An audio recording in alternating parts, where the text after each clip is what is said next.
बच्चों, नमस्कार, good morning, सुप्रभात। आपका दिन शुभ हो। आज हम डिजिटल प्रोग्राम के माध्यम से आप लोगों को अम्ल और क्षार के बारे में अध्ययन कराएंगे, बताएंगे कि किस प्रकार से अम्ल कार्य करता है, उसकी कैसे पहचान की जाती है, क्षार किस प्रकार से काम करता है, उसकी पहचान कैसे की जाती है, ये कहाँ कहाँ पाए जाते हैं और हमारे दैनिक जीवन में इसके क्या उपयोग हो सकते हैं। तो आइए इसके बारे में जानते हैं। अम्ल और क्षार ये विज्ञान विषय का बहुत ही महत्वपूर्ण टॉपिक है, जो कि आपके ऑल लाइफ, जहाँ तक आप साइंस सब्जेक्ट का अध्ययन करेंगे वहाँ पर इसका उपयोग होता है। इसके साथ साथ कई प्रकार की जो कॉम्पिटिटिव एग्जाम होते हैं, प्रतियोगी परीक्षाएं होती हैं, उसमें भी इसका प्रश्न पूछा जाता है। तो सबसे पहले हम देखेंगे अम्ल के बारे में। अम्ल का मतलब होता है ऐसा पदार्थ, ऐसी वस्तु जो चखने में खट्टी हो या अन्य प्रकार से भी, अन्य सूचकों के माध्यम से भी इसका हम टेस्ट कर सकते हैं। लेकिन जनरली तौर पे यदि हम इसका सबसे पहले परीक्षण करें तो ये इसका स्वाद जो है खट्टा होता है। स्वाद इसका कैसा होता है? खट्टा होता है। जैसे यदि मैं तुम्हें दैनिक जीवन में इसके उदाहरणों के बारे में बता दूं, जैसे हम नींबू खाते हैं प्रतिदिन, इमली भी खाते हैं, इमली की खटाई खाते हैं, आम खाते हैं, इसके अलावा आंवला खाते हैं। तो जितने भी खट्टे फल होते हैं, जितने भी खट्टे रसदार फल होते हैं, उनमें एसिड पाया जाता है, अर्थात अम्ल पाया जाता है।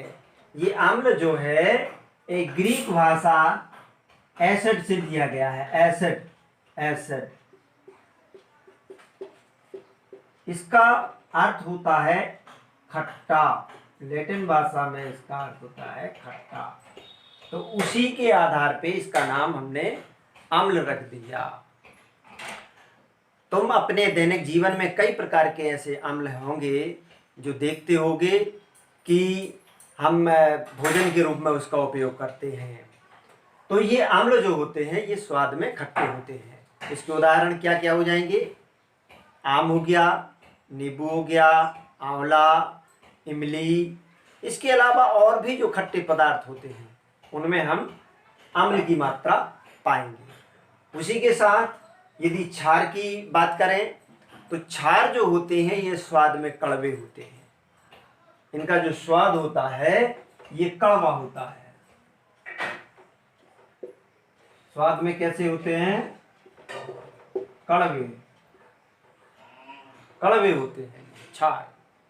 यदि हम दैनिक जीवन में इसका उपयोग देखें तो हम जैसे चूना खाते हैं, पान के साथ चूना खाते हैं, कई लोग अन्य प्रकार से चूने का उपयोग करते हैं। तो चूने में जो है क्षार पाया जाता है।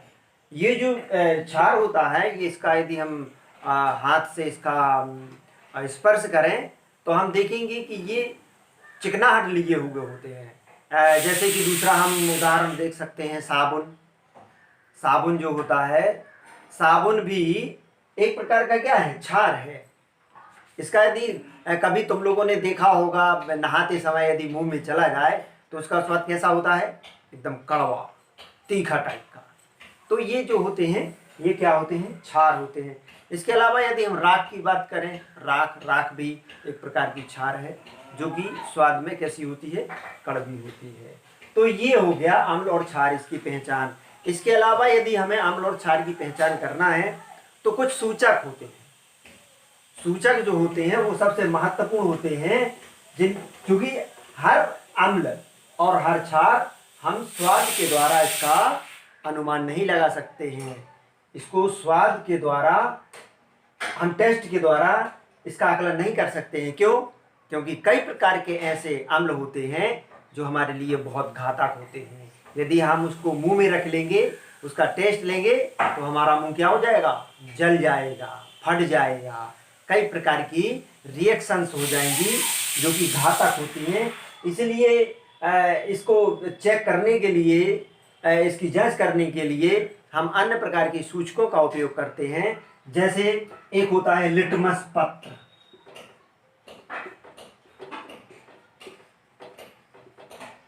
Litmus paper. ये जो लिटमस पेपर है ये एक प्रकार से प्राकृतिक सूचक होते हैं, या ऐसा कह दें कि प्रकृति द्वारा प्रदत्त होते हैं। ये हम लाइकेनों से प्राप्त करते हैं। कहां से प्राप्त करते हैं? लाइकेन। लाइकेन से ये लिटमस पेपर बनाते हैं। तो इस लिटमस पेपर में जब अम्ल और क्षार का टेस्ट लेते हैं तो अम्ल जो होता है उसमें लिटमस पेपर का रंग लाल हो जाता है। यदि हम क्षार लेते हैं तो लिटमस पेपर का रंग नीला हो जाता है। अर्थात नीले लिटमस पेपर पर जब हम एसिड की बूंद डालेंगे, अम्ल की बूंद डालेंगे, तो ये क्या हो जाता है? लाल हो जाता है। अम्ल क्या हो जाता है? लाल। और यदि क्षार की बूंद हम लिटमस पेपर पर डालते हैं तो वो कैसे रंग का हो जाता है? नीला। वो किस प्रकार के रंग का हो जाता है? नीला।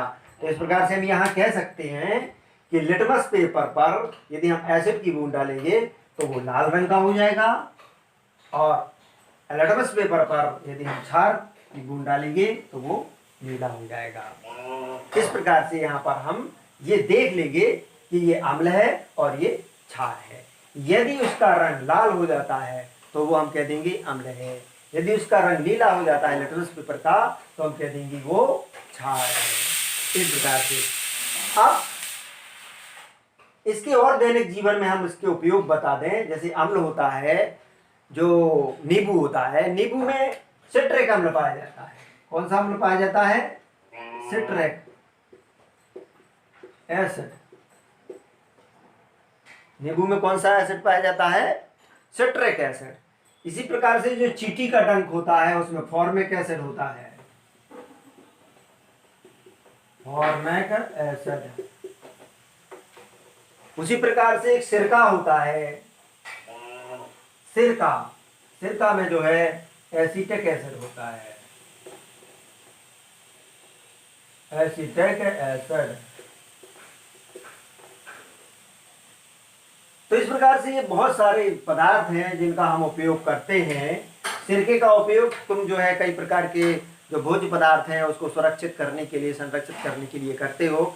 जैसे अचार में हम या एसिटिक एसिड या ऐसा कहते हैं कि सिरके का उपयोग करते हैं, विनेगर का उपयोग करते हैं, जिससे जो अचार होता है वो लंबे समय तक वैसा का वैसा संरक्षित बना रहता है। इसके अलावा अब हम क्षार की बात करें तो क्षार भी जैसे अभी मैंने बताया कि साबुन हो गया, ये क्षार के अंतर्गत आता है, और राख हो गया, कैल्शियम हाइड्रोक्साइड हो गया, सोडियम हाइड्रोक्साइड हो गया, ये सारे के सारे जो पदार्थ होते हैं ये क्या होते हैं? क्षार के अंतर्गत आते हैं। अब उसके बाद हम देखेंगे कि यदि अम्ल और क्षार दोनों को मिक्स कर दिया जाए तो किस प्रकार की प्रक्रिया होगी। क्या आप लोग बताएंगे?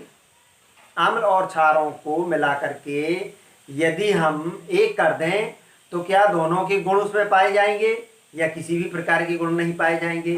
तो उसमें हम देखेंगे अम्ल और क्षार को मिलाने पर ये जो है ये उदासीन हो जाता है। क्या हो जाता है? उदासीन हो जाता है, या ऐसा कह दें इसको हम, ये अम्ल और क्षार मिलकर के लवण बना लेते हैं। क्या बना लेते हैं? लवण बना लेते हैं। हाइड्रोक्लोरिक अम्ल और सोडियम हाइड्रोक्साइड मिलकर के साल्ट बना लेता है। और भी बहुत सारे एसिड और बेस मिलकर के क्या बना लेते हैं? वो उदासीनीकरण अभिक्रिया कहलाती है और ये लवण बना लेते हैं। अर्थात उसमें किसी भी प्रकार के अम्ल के गुण नहीं पाए जाते हैं, उसमें किसी प्रकार के क्षार के गुण नहीं पाए जाते हैं। यदि हम अम्ल और क्षार को मिला दें और लिटमस पेपर से यदि उसका हम टेस्ट करते हैं तो उसमें किसी भी प्रकार का चेंजिंग नहीं होगा, उसके रंग में किसी प्रकार का परिवर्तन नहीं होगा। आज के लिए इतना ही। धन्यवाद। जय हिंद।